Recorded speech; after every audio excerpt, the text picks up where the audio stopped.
한 분일까? 그렇지 않다. 우리가 알고 있는 부처님은, 부처님, 여러분들 알고 있는 부처님 명호 얘기해봐요. 일단은 석가모니 부처님,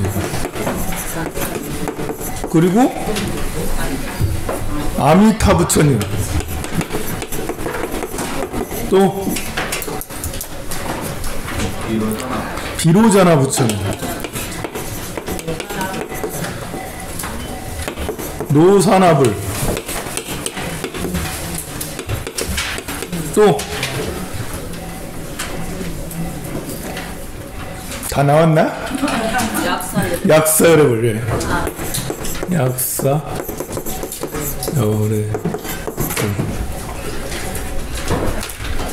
그 다음엔 잘 모르겠죠. 뭐 부처님 명호가 만불 명호집에 보면 만명의 만분의 부처님이 있어요. 다양한 부처님이 있어요.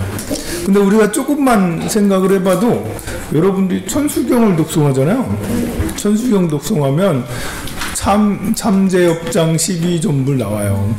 나무 환희장만이 보적불 무진향승왕불 사자월불 쭉 나오잖아요. 근데 평상시에 그 부처님을 어디 가서 뵌 적이 없으니까 천수경 안에서만 보니까 잘 모를 뿐이에요. 그리고 108배를 하다 보면 108배 안에 부처님 명호가 있는 게 있어요. 거기 한 80분 정도, 8, 90분 정도 부처님 명호가 있죠.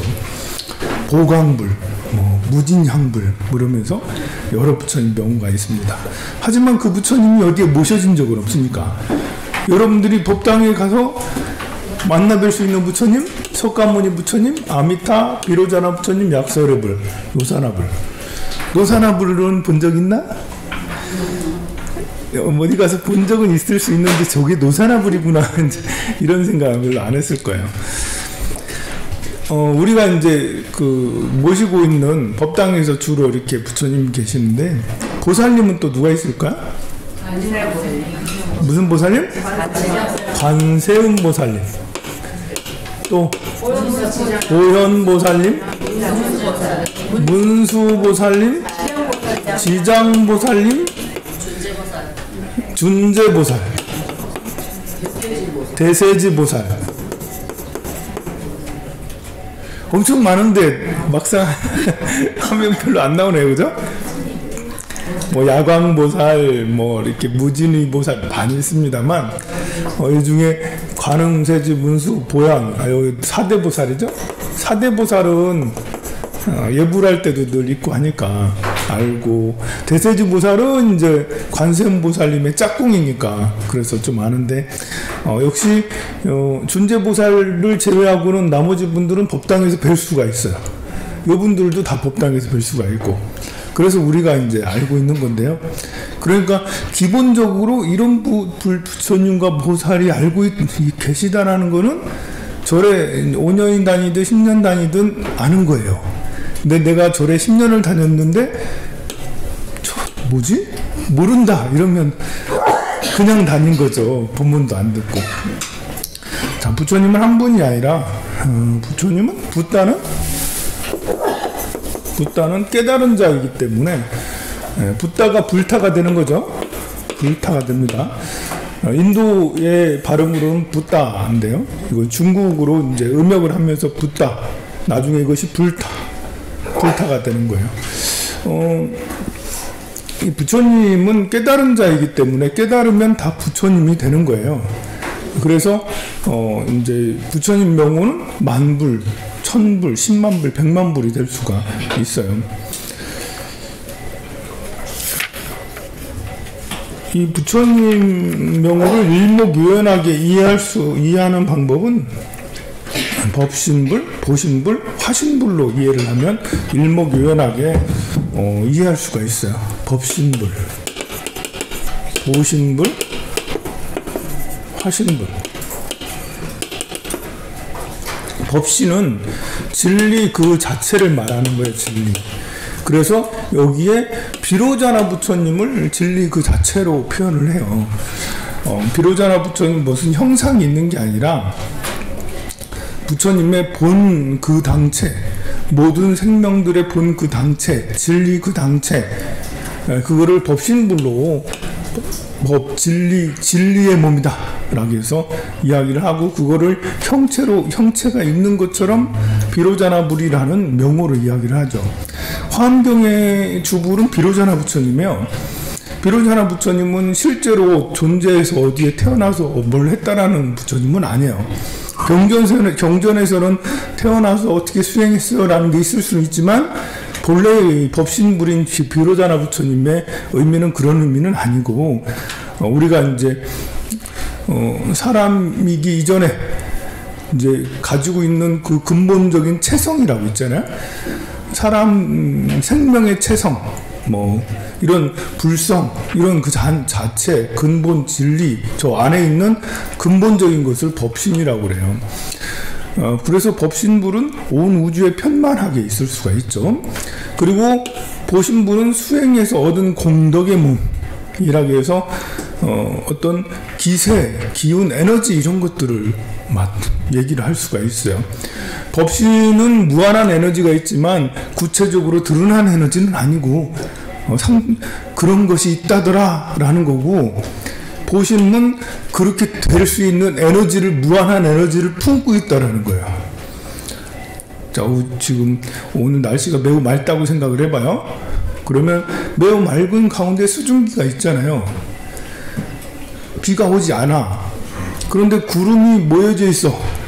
비가 온 건 아니지만 비가 올 듯한 거죠. 뭔가 금방이라도 어떤 비가 오든 눈이 오든 우박이 내리든 뭐가 될 듯한 그 기세가 있어요.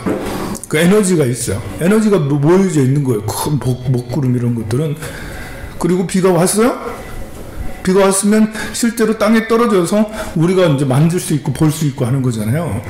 이것이 이제 화신이라 할 수 있는 거죠. 화신은 그래서 드러난 부처님. 그리고 화신 안으로, 그 이전으로 들어가면 부처님의 근본은 다 비슷하고 똑같다라고 할 수가 있어요. 이 중에 보신이 되는 공덕의 몸이 노사나 부처님이고요. 화신은 석가모니 부처님이 화신이라 할 수 있어요. 이 아미타 부처님과 약사열애 부처님은 경우에 따라서 화신으로 보기도 하고 보신으로 보기도 해요. 이제 보신이라는 게 공덕으로 이루어졌다라고 해서, 보신도 불국토에 계신 보신, 그리고 그냥 공덕으로만 있는 보신, 이렇게 나눌 수가 있거든요. 그러니까 불국토에 계신 분은 아미타 부처님이나 약사열애 부처님은 불국토에 계셔. 보신이라 할 수가 있어요. 여기에 있는 관음, 문수, 보현, 지장도 보신이라 할 수도 있고 화신이라 할 수도 있어요. 구분하기에 따라 다른 거예요. 그냥 이거를 여러분들이 오늘 다 구분하고 다 이해할 필요는 없어요. 그냥 이렇게 그 법신 진리의 몸, 그 공덕의 몸, 그리고 화신의 몸 이렇게 있는데, 석가모니 부처님 비롯한 여러분들은 이분들은 다 화신이다 생각을 하면 됩니다.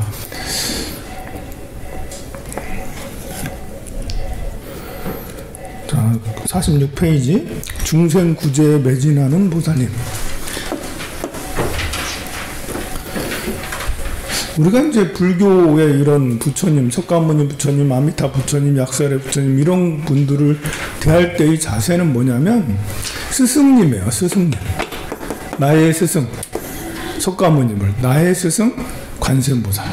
여러분들이 관세음보살 하면서 연부를 할 텐데, 관세음보살 연부를 할 때 사람마다 생각이 다르거든요. 우리 아들 취업 또는 건강 또는 학업 성취 뭐 이런 것들을 생각하면서 소원을 이루어줬으면 좋겠다라는 그런 마음으로 관세음 보살이라고 부르겠지만, 네, 그렇게 그 이전에 관세음 보살은 나의 스승이다, 나의 은사다, 나를 가르쳐 주시는 분이다, 스승이라는 것을 잊지 말아야 되는 거예요. 부처님도 나의 스승, 석가모니 부처님도 나의 스승인 거예요.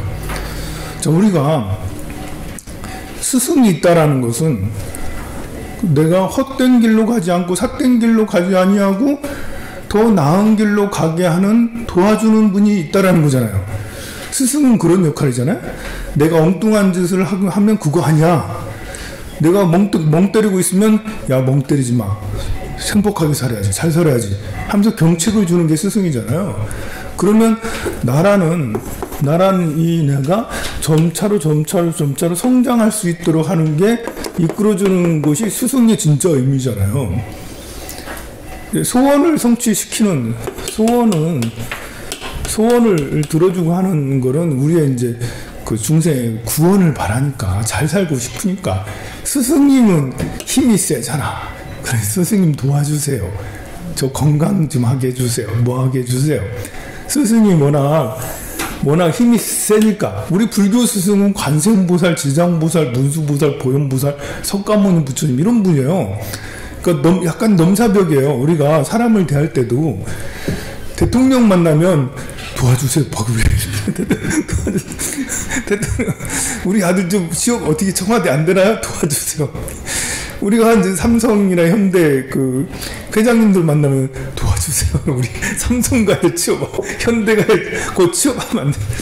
이게 약간 우리보다 좀 넘사벽인 사람을 만나면 이렇게 그분이 나의 친구나 좀 나를 도와주는 이런 거보다는 소원을 이뤄주는 이런 걸로 더 접근하기 쉬운데, 그렇지 않다. 스승이다. 예, 여러분들이 초등학교, 중학교, 고등학교 때 선생님처럼 관세음보살님, 문수보현보살님도 스승이에요. 나를 이 미혹한 곳에서 지혜로운 곳으로 성장을 시켜주는 스승이에요. 그러니까 스승 곁에 있다라는 것은 미혹에서 벗어나 진리로 나아간다는 거예요. 그러면 절에 다니면 여러분들이 더 지혜로워져야 될 거 아니에요. 더 자비로워져야 되죠. 절에 10년 다녔으면 10년어치 자비심이 더 늘어나야죠. 그게 이제 막상 절에 있는 사람은 그런 생각 안 하는데, 여러분들이 아들딸들한테 물어보면 무슨 맞잖아요. 10년 더 다니면 그만큼 더 자비로워져야 되는 거 아니에요? 교회에 10년 다니면 사랑이 10년어치 더 세져야 되는 거 아니에요? 종교에 다니지 않는 외부 사람이 볼 때는, 그리고 2030 세대들이 볼 때는 단순하잖아요. 저런 자비니까 10년 다니면 10년어치 자비가 늘어나고, 교회도 10년 다니면 10년어치 사랑이 늘어나야 되는 거 맞지 않나요? 맞는 말이잖아요. 단순해. 이거 사실 맞는 말이에요. 맞는 말인데, 여러분들이 절에 10년 다녔는데 10년어치 자비가 늘어났냐? 이게 이제 우리는 소원을 너무 빌었어요. 우리 스승님을 스승으로 보기보다는 나를 구원해줄, 소원을 이룰 자로만 생각을 했어요. 이게 아들, 딸들은 우리 엄마가 절에 가면 소원도 빌겠지만, 그래도 절은 자비니까 자비로워져야 돼. 이제 여기 계신 보살님들이 집에 가서 맨날 거사님들한테 듣는 얘기가 그거예요. 너는 절에 다녔는데도 바꾼 게 없냐? 거사님들도 똑같아요. 거사님들도 10년 동안 절에 다니면 똑같은 소리 들어요. 보살님한테 뭐 바꾼 게 하나도 없다라고. 근데 이거는 절뿐만 아니라 세상에 사는 이치도 똑같아요. 살면서 우리는 목표를 둬야지. 그 목표를 두지 않으면 우리 사찰에 산다라는 게, 다니고 산다라는 게 생활, 처음에는 공부하는구나 라는데 나중에는 생활이에요. 신도가 10년 다니면 더 자비로워진다는 것은 당연히 그렇지. 그럼 스님이 10년 스님하고 30년 스님하고 이러면 30년 동안 수행했으면 30년 동안 자비를 닦았으니 얼마나 자비롭겠어요. 그렇나요? 실제로는 30년 된 스님 만나면 말문이 턱 막혀요. 아무 말도 못해요. 말이 안 통해요. 너무 말이 안 통해요. 스님은 사찰에서 30년을 생활한 거예요. 자비심을 닦은 게 아니고 생활했어요. 사찰이란 공간은 참 이제 고유한 공간이에요. 고정된 실체가 있는 공간이에요. 달라요. 위치도 다르잖아요. 여기는 시내에 아니니까 좀 다르지만 산중에 있잖아요. 산종은 아침 10시나 돼야지 사람이 뜨문뜨문 오고 오후 2시가 되면 사람이 아무도 없어요. 그냥 그냥 거기서 그냥 나무하고 새하고 이런 것밖에 없어요. 게다가 이제 스님들은 복장이 뚜렷해. 이렇게 승복 딱 있고 뭐 딱 이렇게 항상 불 밝히고 있어. 그래가지고 이렇게 섞이질 않아요. 스님들하고 제가자하고는 섞이질 않고 이렇게 또 이상하게 상하 개념도 있어요. 신도는 아랫사람, 스님은 윗사람 이런 본래 그런 게 아닌데 그럴듯한 그런 이제 사중에 그런 분위기라는 게 있어요. 신도분들은 스님 쭉 모시고 스님은 어햄하고 있고 그러면 이제 교사보다 더 이상한 그룹이 돼가는 거예요. 그러니 그러니까 자비심이 커지냐? 자비심이 목표가 되면 그럴 수 있어요.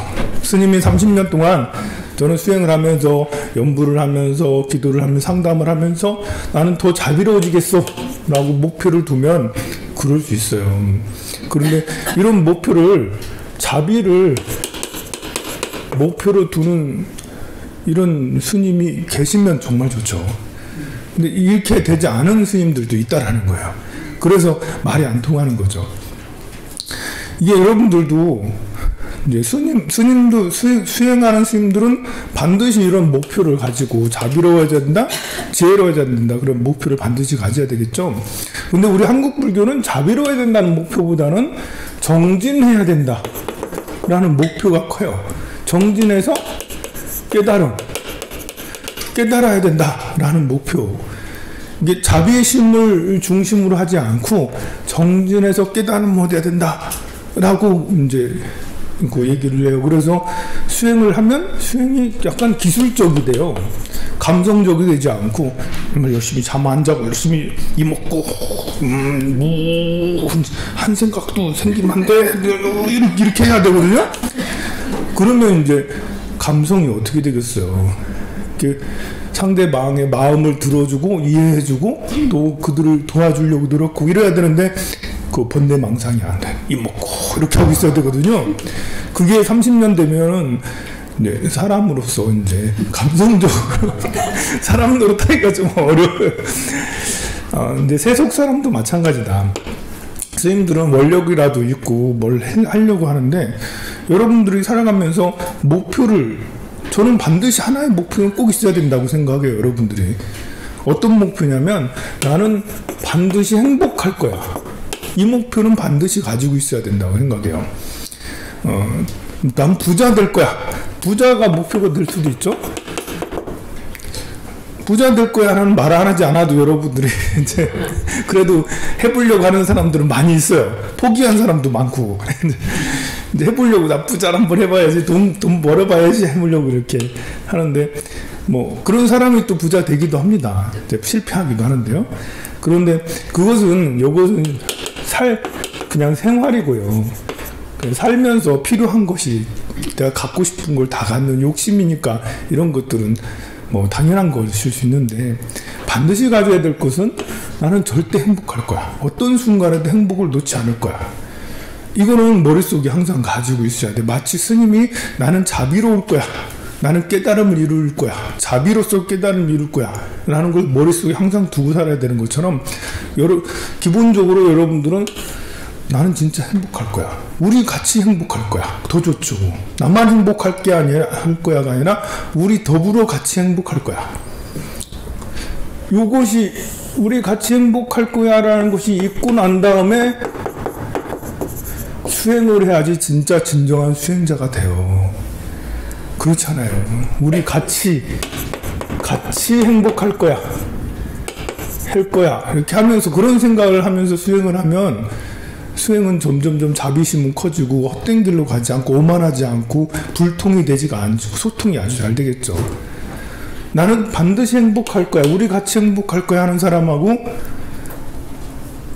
같이 연애를 하거나 결혼을 하면 궁합도 볼 필요가 없어요. 우리 서로 행복할 거야. 어떤 순간에도 서로 이렇게 의견이 안 맞아도 행복하기 위해서 서로 의견을 조율을 하겠죠. 내가 몸이 안 좋아. 어디가 아파. 간암에 걸렸어요. 간암에 걸렸다 하더라도 나는 간암에 걸린 상태에서도 나는 행복할 수 있지. 나는 돈 벌려고 하다가 쪽박 찼어. 그럼에도 나는 행복할 수 있어. 돈 아프면 어때? 몸이 좀 아프면 어때? 나 이혼했으면 어때? 나 좀 잘못했으면 어때? 해가 눈이 안 보이면 어때? 귀가 안 들리면 어때? 그래도 난 행복할 수 있지. 지옥에서도 나는 행복을 찾을 수 있어. 라는 이런 굳은 마음이 우리 살면서 목표로 가져야 될 아주 중요한 가치라고 저는 생각을 합니다. 그리고 그런 이제 사람이, 이런 긍정적인 사고를 갖는 사람이 수행을 해야지 수행도 바르게 되고 또 남의 모범도 되고 또 수행이 점점 무르익어 가고 할 수가 있어요. 근데 우울한 상태에서 우울함을 치유하기 위해서, 우울하니까 절에 가서 수행하면 그러면 그 우울함이 해결된다더라 해서 수행을 열심히 해. 우울이 해결될까? 해결되기도 해요. 근데 해결되다가 더 이상 해결되지 않고 또 어떤 충격을 받으면 다시 또 떨어져요. 이제 수행이라는 것은, 수행의 방법이 자비심을 바탕으로 수행할 거야 라면 그러면 어쩌면 우울이 치유가 되겠죠. 근데 우리 한국에서는 지금 자비심을 가지면서 수행한다는 이런 게 아니라 숨을 들이쉬세요, 숨을 내쉬세요, 숨을 들이쉬세요, 숨을 내쉬세요, 들이세요, 내쉬세요. 이것만 하는 거예요. 이거 열심히 안 하면 안 돼. 그건 우울증을 치유할 때는 그 순간적으로는 좋아요. 근데 심리적으로 마음을 단단하게 하는 데는 다른 작용이 필요한데, 그게 심리적으로 마음을 단단하게 하려면 이해를 바탕으로 한 자비심 있잖아요. 내가 가난한 게 이해가 돼. 네가 화내는 게 이해가 돼. 네가 사기치는 게 이해가 돼. 네가 욕설을 퍼부는 게 이해가 돼. 네가 그렇게 전쟁을 일으키는 게 이해가 돼. 뭐 이런 거 있잖아요. 일단 그래야지 이제 내가 우울해서 벗어날 수가 있죠. 자, 우리 관세음보살을 아무리 많이 해도 목표가 이 자비심을 가지고 삼지 않으면 절에 10년을 다니고 30년을 다니고 봉사를 많이 해. 절에 봉사, 절에 하루 종일 와가지고 아침부터 저녁 때까지 봉사 많이 해. 그럼 자비로울까? 네.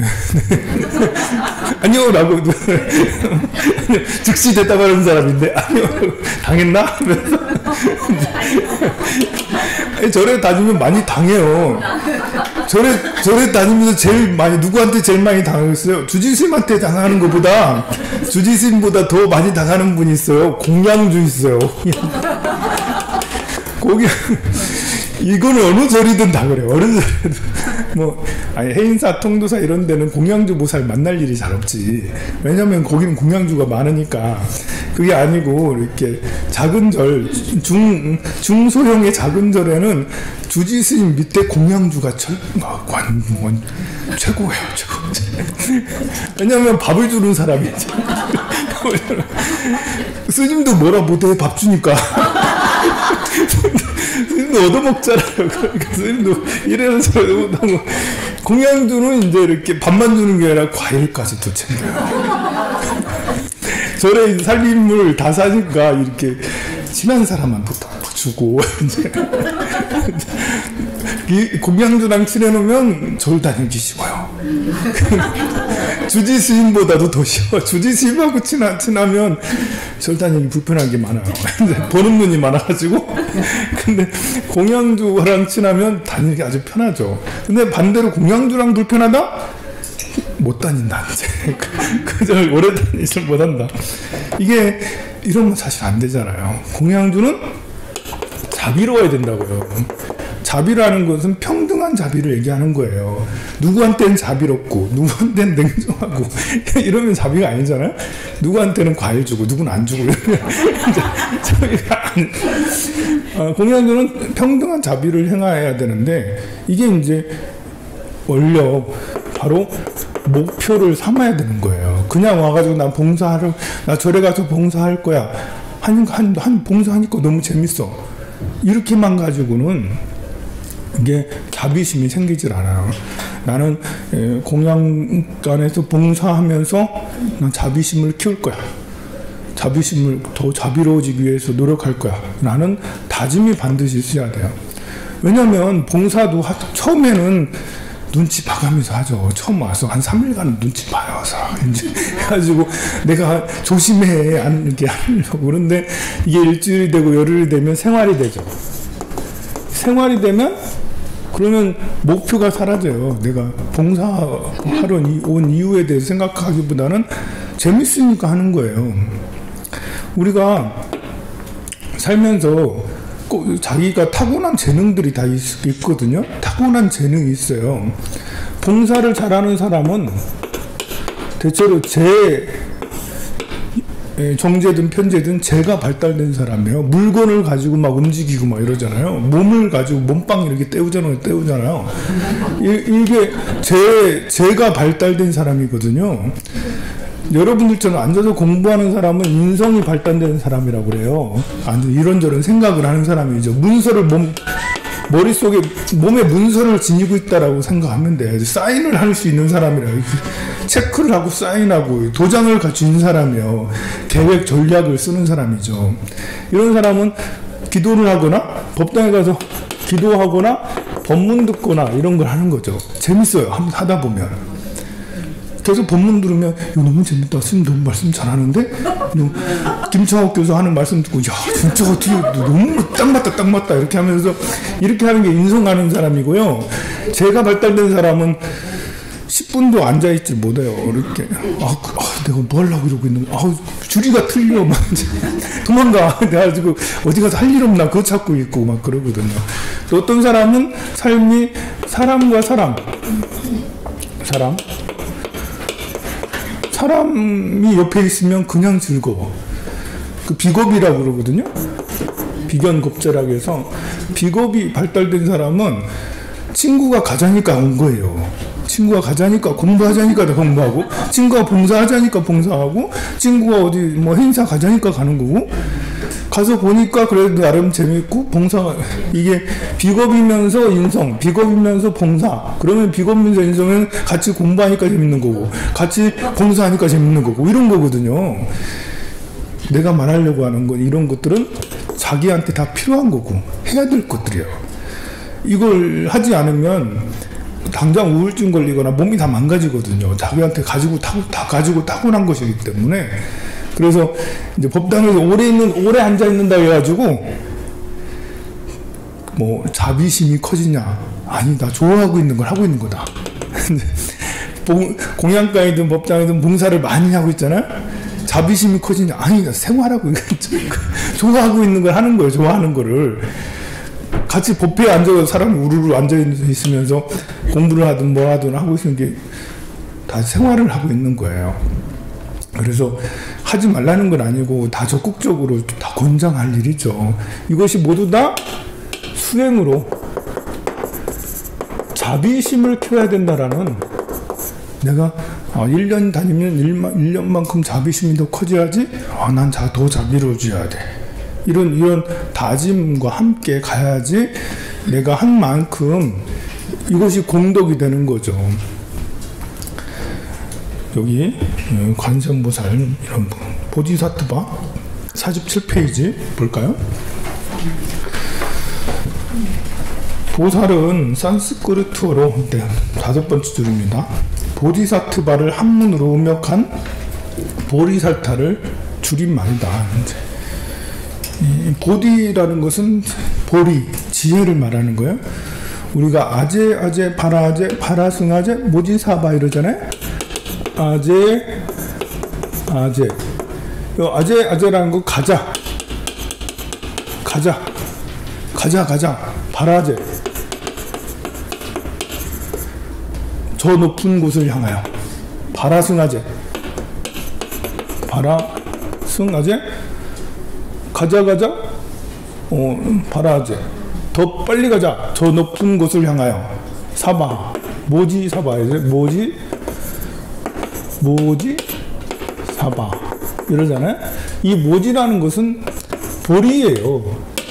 보리를 향하여 가자, 더 빨리 더 높은 곳으로 가자. 어딜 향해요? 보리를 향하여, 모지를 향하여.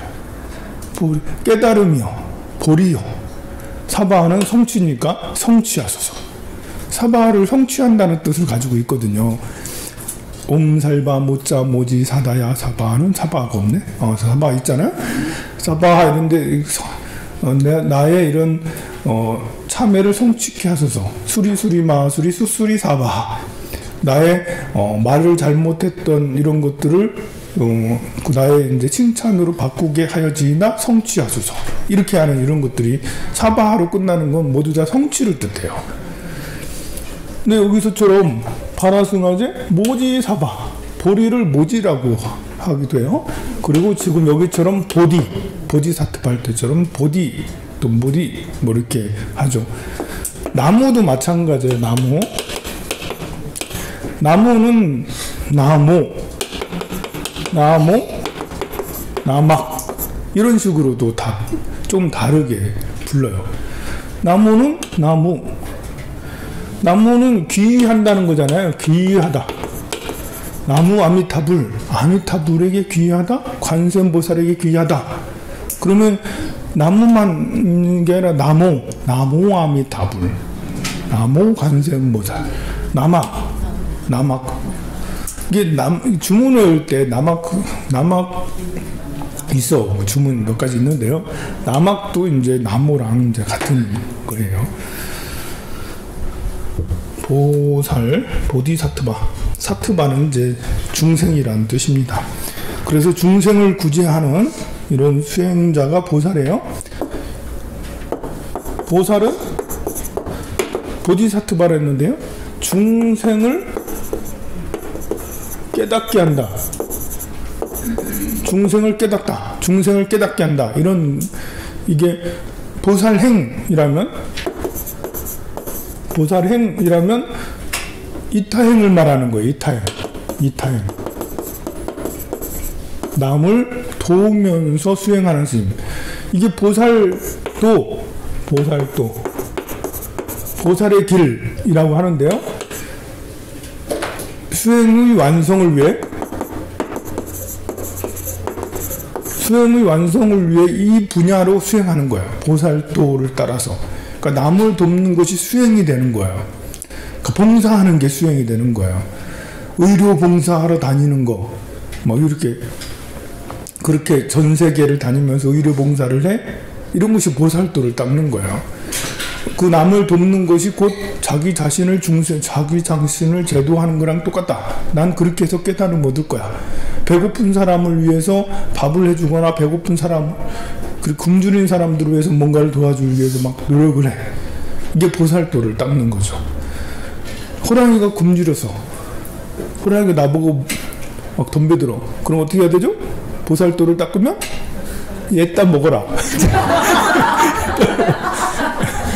이게 보살도를 닦는 자의 마음이에요. 실제로 부처님도 그렇게 하셨어요. 그러기는 쉽지가 않죠. 근데 부처님은 그런 보살도를 전생에 많이 닦으셨다라고 그러잖아요. 비둘기 이야기도 있잖아요. 독수리가 비둘기를 막 쫓아가는데, 독수리가 이제 비둘기가 막 한 날개가 거의 뭐 꺾였어요.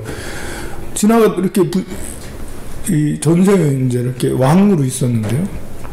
비둘기 와서 자기한테 왕한테 오더니 저 좀 살려주세요 해서 숨겨줬어요. 그 다음 독수리가 와가지고 비둘기 못 봤니? 금방 일로 지나갔을 텐데 거짓말은 못하고 제가 숨겨줬는데요. 비둘기 내놔, 내 거다. 거기 잡으려다 지금 나 지금 며칠 동안 굶어가지고 비둘기 없으면 안 돼요 하면서 사정사정 하는 거예요. 어떻게 해야 되죠? 내줘야 될까요? 아니면 이거 어렵습니다. 이거 진짜 이거 생활 속에서도 그런 일이 있을 수 있어요. 도망갔는데 내놓으라 가는데 내놔야 되나요?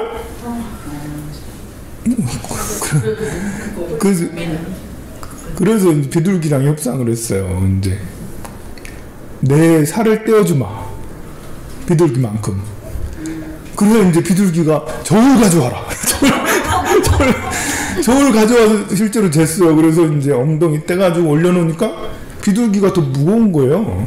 훨씬 더 무거워요. 내 살보다. 양쪽 엉덩이를 다 떼도 안 되는 거예요. 허벅지를 떼도 안 돼. 나중에는 팔을 잘라도 안 돼. 그러고 나서 이제 이제 안 되겠다 해서 온 몸을 다 올라갔어요. 그때서야 비둘기랑 똑같이 무게가 같은 거예요. 비둘기 엄청 무거운 거였네. 그래서 비둘기 이만한 건데, 그래 이 저울이 생명의 저울이었다. 생명은 똑같이 하나잖아요. 비둘기도 생명 하나고 사람도 생명 하나고. 그래서 이제 독수리한테 나의 몸을 다 주마 해가지고 했더니 나중에 독수리가 툭 변해가지고 제석천으로 변해가지고 인욕수행, 보살의 수행이 완성되어 간다라고 칭찬하고 오히려 공경하고 존경하고 같다라고 그러죠. 이게 이제 불교의 생명관이에요. 이제 멋있는 생명관이지 사실. 실제로 이루기는 어려워도 불교의 생명에 대한 가치는 모든 생명들이 평등하다, 똑같다. 그래서 이제 그 옛날 스님들은 몸에 가지고 다니는 요만한 주머니가 있어요. 그 주머니 이름을 뭐라고 하는데, 그 주머니의 용도를 알면 넘어가요. 이렇게 뭐냐면 다니면서 목욕을 할 때 이 주머니를 써요. 목욕할 때 몸에 이를 이 주머니에다 넣는 거예요. 이를 저어다가. 보통 우리는 이를 이렇게 하잖아. 이렇게 하는데 그렇게 안 하고 이렇게 이제 주머니에다 넣고 목욕 다 끝나면 다시 풀어줘 몸에. 이거는 이해가 되지 않아. 야, 스님 아니면 할 수 없는 거다 진짜. 이런 스님이 찐 스님인 거예요. 자비심을 생명에 대한 자비심으로 살아가는 분이에요. 그것도 실제로 많이 그랬어요. 옛날 스님들은. 이제 지금 스님은 무자비해가지고 아무렇게나 하고 스님들 많은데, 옛날 스님 중에는 그렇게 생명 하나하나를 귀하게 여기는 그런 스님들이 많이 계셨어요. 본래 불교에서는 생명에 대한 자비가 그래요. 그렇게 사시는 분이 보살도를 닦는다 할 수가 있습니다. 이제 여러분들도 이제 여름에 파리 좀 생각하겠네요. 이거 파리를 잡아야 되나 말이야. 모기를 잡아야 되나 말이야. 네. 그럼 한번 생각을 해봐야 됩니다. 자, 47페이지 중간 밑에 단 보면, 불교에서 말하는 자비란 지혜의 온전한 빛을 선악, 미추, 빈부를 가리지 않고 차별 없이 뿌려주는 것이다. 하지만 지혜가 없는 자비는 맹목과 같다. 지혜가 없으면 깨달음의 빛 또한 묘원하며 어둠 속에서 방황할 뿐이다. 이러한 지혜를 상징하는 보살님이 문수사리보살입니다. 이제 문수보살은 지혜의 화신이다. 지혜. 우리의 스승은 문수보살님인데, 이 스승님은 지혜 담당 학과 스승, 교수님, 지혜 교수님이에요. 문수보살님은.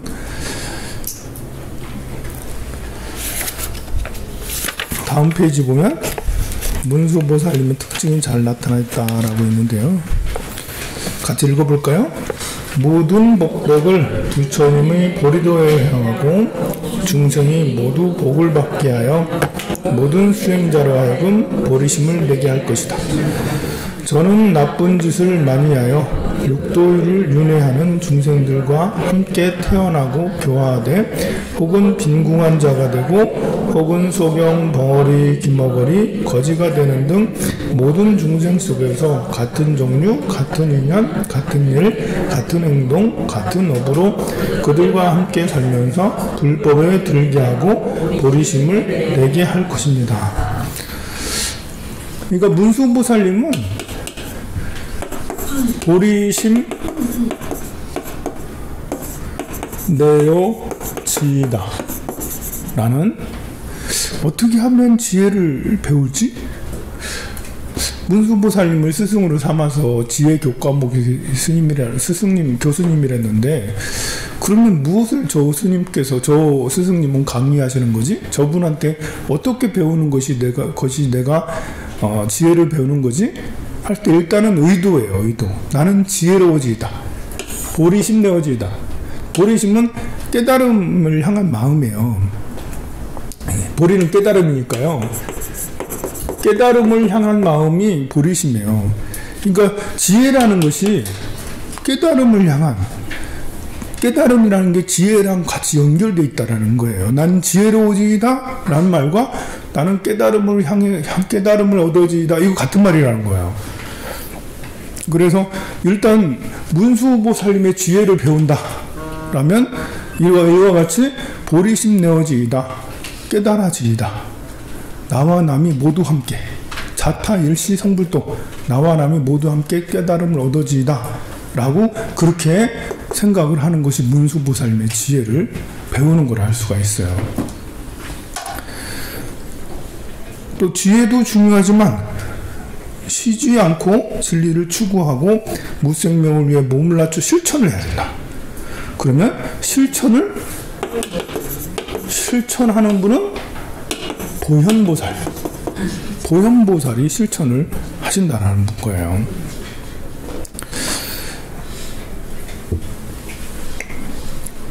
보현보살은 험악한 세상에서 법화경을 믿고 간직하는 이를 굳게 보호할 것이라고 다짐하고 그러는데요. 여기에 법화경 얘기 나오는데, 법화경 얘기보다는 실천을, 보현보살님은 어떻게 실천을 하나. 자, 우리가 이제 일단은 지혜는 지혜를 얻어지이다, 깨달음을 얻어지이다라는 목표가 있어야 된다라고 했어요. 그 다음에 이제 그러면 보현보살 실천을 한다라는데 무엇을 실천하는 거지? 약간 실천이라는 게, 실천한 단어만 생각하면 실천이라는 게 뭐 돈 버는 것도 실천이고 뭐 하는 것도 실천이 뭐 끝없이 많아.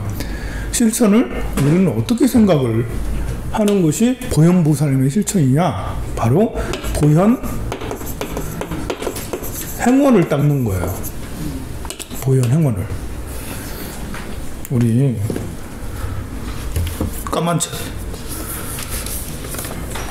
까만채에 여기에 보현 행원품이 있어요. 201페이지.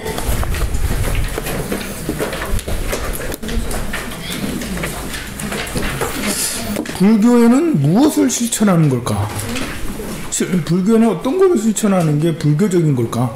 할 때 보현 행원품을 읽으면 이것이 실천하는 거구나. 뭘까? 10가지 실천하는 것이 나와요. 중간쯤에 첫째, 모든 부처님께 예배하고 공경하는, 이것도 실천이구나. 이제 그 불교적 실천, 우리가 깨달음으로 나아가는 걸 실천하는 거예요.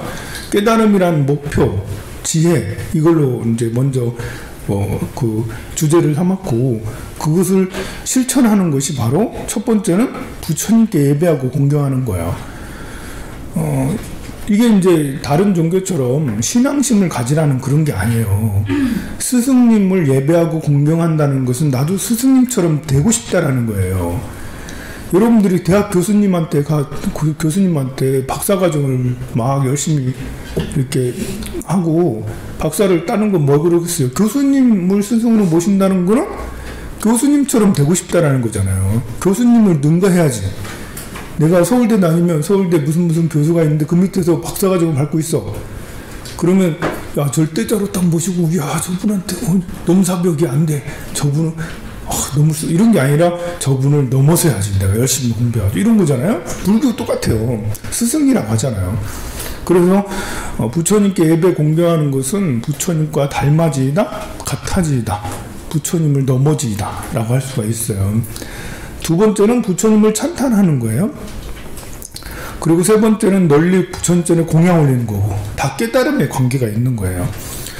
그리고 네 번째는 그 앞에서 업장을 자기 참여하는 거예요. 자기 반성을 하는 것이죠. 업장을 참여하고 나를 알아야 되니까요. 내가 전생에 지은 그 원결들이 있어. 불교에서는 지난 원결들도 맺은 것이 있기 때문에 이것을 풀지 않으면 지금 앞에 계속 나타나고 앞으로도 계속 나타나서 나를 정신 못 차리게 할 것이다. 그렇잖아요. 여러분들이 내가 수행하려고 탁 좌선하는데 원수가 칼을 들고 와봐. 수행이 되겠어요? 안 되거든요. 또 어떤 귀신이 나한테 붙어서 뭘 해봐. 아니면 뭐 이렇게 누가 와서 뭐 이렇게 승용차를 막 이렇게 해봐. 그럼 아무 수행이 안 되거든요. 그러니까 내 환경이 어느 정도 안정이 돼야 되는데 환경이 불안정하다는 것은 원결이 너무 많다는 거예요. 원결이 너무나 많아가지고 수행할 정신이 없고 수행할 시간이 없어. 그러니 이제 참회를 하는 것은 그런 원결들을 풀어가는 거예요. 여러분들 생활도 마찬가지예요. 내가 결혼 생활을 했는데 이렇게 결혼해서 부부가 있고 또 아들, 딸까지 낳아서 애들이 초등학교, 중학교, 고등학교인데 그러면 지금 생활이 안정이 돼야 되잖아. 그래야지 이제 그 가족들을 달리 끌고 잘해서 살아갈 거 아니에요. 근데 큰 원결이 와가지고 막 이렇게 크게 돈으로 크게 망하고 건강이 지금 무슨 암 3기 4기 이러고 있고 이래 되면 가정이 파탄이 나요. 행복은 물 건너가고 서로 그 사건 사고 또는 아픔 이런 것들을 해결하기 위해서 가족들이 완전히 뒤집어지는 거예요. 그러면 행복이라는 건 어디가 없어지고 고통만 있고 막 그러잖아요. 그게 어디서 오겠어요. 전쟁의 원결 때문에 오는 것들이 있잖아요. 그러니 절에 다니면서 기도를 하고 수행을 하고 그런 것들이 필요한 게 원결들을 풀어내야 돼. 뭔지는 모르겠지만 앞으로 다가올 원결들이 어떻게 올지는 모르겠지만 부처님 전에 살생해서 죄송합니다 부처님. 살생의 원결이 크게 오는 거니까 도둑질해서 죄송합니다. 엉뚱한 마음 품어서 죄송합니다. 사람의 마음이 이렇게 마음을 잘못 사면 5, 6월에도 서류가 내린다는데 제가 괜히 양다리, 3다리 거쳐서 저기 죄송합니다. 사람의 마음을 상처해줬어 이러면서 이제 사음 중재를 참여하고 거짓말한 중재를 참여하고 양설한 중재를 참여하고 이렇게 그 이간질하고 이런 것들 중재를 참여합니다라고 그렇게 해야지 내 수행이 안정이 되는 거예요. 여러분들은 생활이 안정이 되는 거죠. 그래도 이제 이상한 일들이 생겨요. 그리고 다섯째는 남이 짓는 공덕을 함께 기뻐하는 거예요. 그러니까 긍정적인 마음이에요. 다른 사람이 좋은 일 하면 박수 치는 거예요. 옆 사람 형제가 땅을 샀으면 너무 잘했다라고 형제가 복권 당첨했으면 너무 부럽다 좋다라고 그렇게 칭찬해주고 잘하고 승진해도 역시 칭찬해주고 이렇게 코인 투자했더니 10배 올랐다라고 그렇게 배 아파하지 말고 요즘에 에코프로 막 10배씩 오르고 그러는데 그 배 아파하지 말고 저런 것도 오르는구나 하면서 오르는 사람 복 많이 받겠지 이러면서 빨리 팔아야지 이렇게 빨리 빠서 수익을 만들어 이렇게 하면서 칭찬해줘야지 내가 갖지 못했다고 벼락거지라고 옛날에는 이제 이렇게 그 코로나 초기에서는 주식을 안 가지면 벼락거지가 됐다고 모두 다 주식이 막 올랐습니까? 지금은 그게 주식이 이제 한 2, 3년 동안 계속 폭락하다 보니까 사람들이 다 우울해져 있는데 갑자기 또 한 석 달 전부터 이제 에코프로 관계된 것들이 쫙 오르면서 이거 안 갖고 있으면 다 벼락거지다 이러면서 참 사람들이 막 그러는데요. 그러든지 말든지 누가 해서 돈을 많이 벌었으면 정말 칭찬해주고 이렇게 같이 함께 기뻐해주고 그래야지 밥이라도 한 번 더 얻어먹지. 옆에서 그 시기일투하고 막 그러면 사이만 나빠지고 마음만 불편하고 그렇습니다. 옆에 수행하는 사람이 기도하고 수행하면 잘한다고 해야지 절에 빠졌다라고 절에 미쳤다고 그런 말 하지 마세요. 그래도 절에는 여러분들 이렇게 절에 열심히 행사나 통도사나 이렇게 제대로 된 절 그런데 빠진 사람 못 봤을 거예요. 여러분들 거기 빠져가지고 집안 재산 날리고 하는 사람 있나요? 없어요. 그거는 이상한 이제 사이비 같은 이런 데나 이제 또 스님이라 하더라도 또 좀 봐주고 막 이런 스님이나 그렇게 하지 정법으로 하신 그런 도량이나 스님들은 절대 그런 걸 하지 않아요. 그래서 절에 빠졌다라는 것은 열심히 수행한다라는 거예요. 하루도 빠지지 않고 절에 다니네? 열심히 기도하고 열심히 봉사하고 이렇게 하는 거거든요. 그러면 그런 걸 가지고 박수치고 잘한다라고 해야지 너 그러다가 폐가망신해? 스님한테 미쳤군. 스님 잘생겼다던데? 그러면 안 됩니다. 그 다음에 이제 남이 짓는 그 6번째는 설법하여 주시기를 청하는 거. 이것이 이제 보현보살님의 실천이에요. 그리고 부처님이 이 세상에 오래 계시기를, 스승이, 좋은 스승이 옆에들 함께 있기를 바라는 이런 것도 역시 보현보살님의 실천이고요. 그리고 항상 부처님을 본받아 배우는 8번째, 이것이 실천이고, 그 다음에 9번째, 중생의 뜻에 수순한다. 이 수순한다는 것은 중생을 받들어 보신다는 거예요. 이 9번째가 압권이에요. 보현행원의 제일 중요한 이제 그 관문이 9번째입니다. 제일 중요한, 이게 빨간 줄 빡빡 쳐야 되는 이런 거죠. 보현보살님의 구체적인 실천, 위에 다 얘기했지만 이것을 하기 위해서 하는 거예요. 이 앞에 있는 8가지는 이 9번째를 잘하기 위해서 하는 거예요. 중생을 부처님으로 잘 모시기 위해서. 여러분들의 배우자를 부처님으로 잘 모시고, 아들, 딸들을 부처님으로 잘 모시고, 이웃을 부처님으로 잘 모시고, 극악무도한 사람도 부처님으로, 뭐 이제 누구라도 다 부처님으로 잘 모시기 위해서 모시는 것을 실천을 잘하는 분이 바로 여기 보현보살님이라 할 수 있어요. 그리고 10번째는 이 모든 걸 회양하는 거야. 회양하는 것에 대해서는, 회양은 공덕을 돌리는 거거든요. 그러니까 제가 하루 동안 열심히 봉사를 10시간 동안 했어요. 그걸 돈으로 환산하면 10만 원이겠죠? 10만 원어치 내가 이제 일을 했어. 그러면 이제 그거를 이제 봉사를 했으니까, 이제 10만 원어치 나 일을 했으니까 부처님이 나중에 최소한 10만 원을 나한테 줘야지. 동님이 내가 그만큼 봉사를 했으니까 10만 원 나한테 줘야지.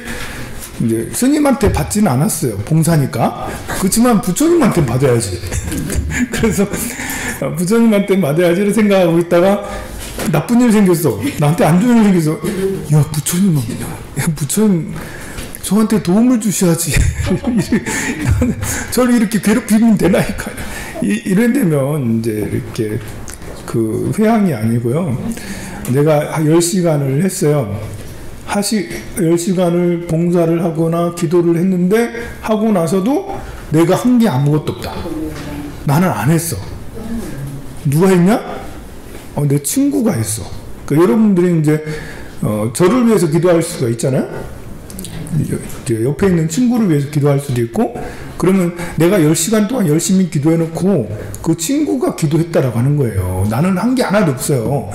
10시간 동안 공친 거야. 여러분들은 땡친 거예요. 10시간 동안 빈둥빈둥 하고 있었던 거예요. 그러니까 여러분들이 더 나아진 건 하나도 없어요.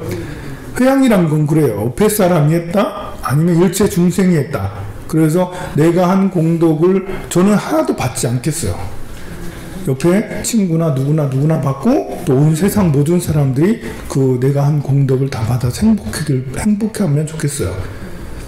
그래서 늘 그런 생각을 하는 거예요. 30분을 기도하든 1시간을 기도하든 108배를 하든 늘 끝날 때는 회양합니다라는데, 제가 한 게 아니라니까요.